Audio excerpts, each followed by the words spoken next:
Salut tout le monde, aujourd'hui on s'attaque à un pilier des maths, les équations du premier degré. Ça peut sonner un peu scolaire, je sais, mais c'est vraiment la base de tout l'algèbre. Et on va voir qu'une fois qu'on a pigé la logique, eh bien tout devient limpide.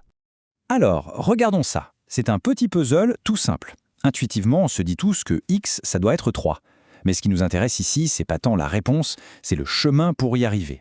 On va mettre en place une méthode qui marche à tous les coups, même quand les équations auront l'air beaucoup plus compliquées. Voilà notre plan de match. D'abord, on va définir ce qu'est une équation.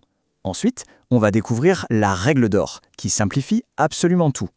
Puis, on passera à la pratique. On explorera quelques cas un peu bizarres et on finira avec une technique super efficace. C'est parti.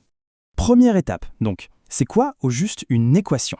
Avant de vouloir résoudre des trucs compliqués, assurons-nous qu'on parle bien de la même chose. En fait, une équation, il faut l'imaginer comme une vieille balance de justice, parfaitement à l'équilibre. Le signe égal, c'est le point central qui maintient tout ça.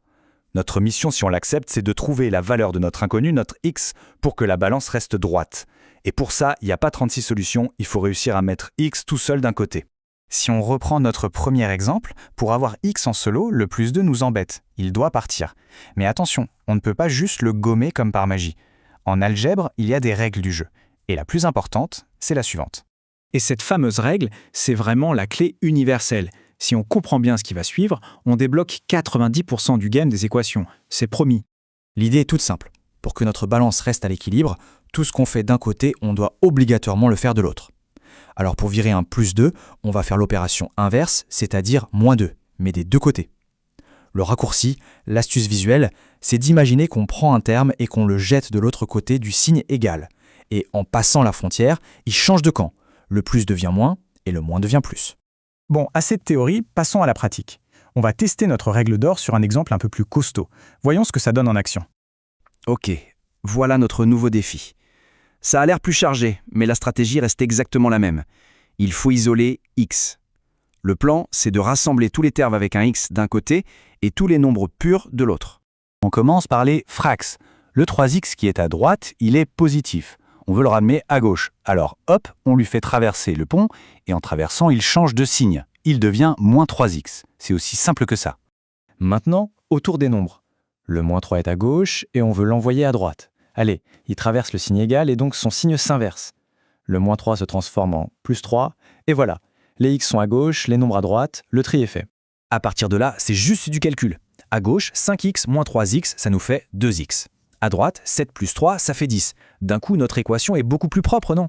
On y est presque. On a 2x, mais nous, ce qu'on veut, c'est la valeur d'un seul x. Pour passer de 2x à x, on doit diviser par 2. Et pour que notre balance reste juste, si on divise à gauche, on divise aussi à droite. 10 divisé par 2, ça fait 5. Et voilà la solution. X égale 5. Parfois, même en suivant les règles à la perfection, on tombe sur des résultats un peu bizarres. Mais ce ne sont pas des erreurs. En fait, ces cas particuliers nous racontent quelque chose de très important sur l'équation de départ. Imaginons un peu cette équation x moins 6 égale x plus 8. Si on applique notre méthode, on prend le x de droite et on le passe à gauche. Il devient moins x. On se retrouve donc avec x moins x à gauche, ce qui fait 0.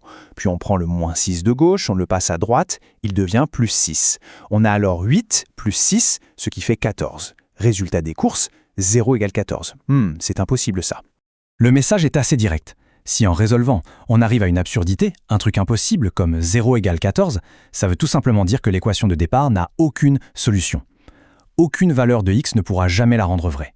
Et à l'inverse, si on tombe sur une évidence, du genre 5 égale 5 ou 0 égale 0, ça veut dire que l'équation est toujours vraie, peu importe la valeur de x. Tous les nombres sont solutions.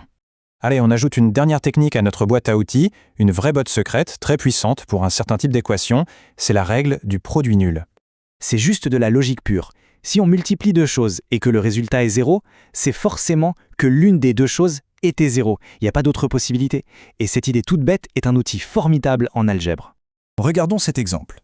On a un premier bloc, entre parenthèses, multiplié par un deuxième bloc, et tout ça est égal à 0.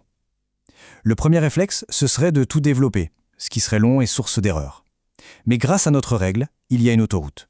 La logique nous dit soit le premier bloc est égal à 0, soit c'est le deuxième. On va donc transformer un gros problème en deux mini-problèmes qu'on sait parfaitement résoudre. On résout la première petite équation et on trouve x égale 3,5. On résout la seconde et on trouve x égale 5. Et voilà, Cette équation a en fait deux solutions. Si x vaut 3,5 ou si x vaut 5, l'égalité du début est respectée. On est parti d'une question toute simple, et petit à petit, on a bâti un système de règles logiques qui nous permet maintenant de résoudre des problèmes bien plus complexes. C'est ça la magie des maths finalement. Maintenant que ces équations n'ont plus de secret, une nouvelle question se pose. Que se passe-t-il si notre inconnu x est au carré? Eh bien ça nous ouvre les portes à un tout nouveau monde, celui des équations du second degré. Mais ce sera pour une prochaine fois. Merci de m'avoir suivi.